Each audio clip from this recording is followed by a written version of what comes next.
خواب میں دیوار گرنا، ڈریم آف وال فالنگ ان اسلام۔ خواب میں بسم اللہ الرحمن الرحیم، السلام علیکم ورحمۃ اللہ وبرکاتہ۔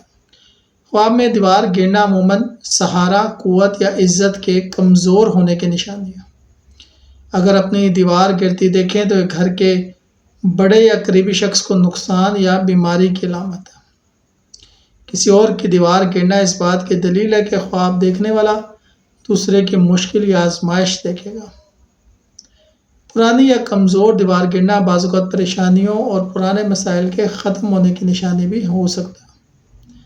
دیوار گرنے کے بعد دوبارہ تعمیر ہونا نئی شروعات، بہتری اور عزت کی بحالی کی علامت ہے۔ حضرت ابن سیرین فرماتے ہیں کہ خواب میں دیوار گرنا بعض اوقات کسی قریبی عزیز یا دوست کے نقصان یا موت کی طرف اشارہ ہے۔ اگر کوئی شخص اپنے گھر کی دیوار گرتا دیکھے تو یہ اہل خانہ میں بڑی آزمائش کی علامت ہو سکتی ہے۔ دیوار کا گر کر زمین ہموار کر دینا مسائل کے خاتمے اور نئی راہ کھولنے کی نشانی ہے۔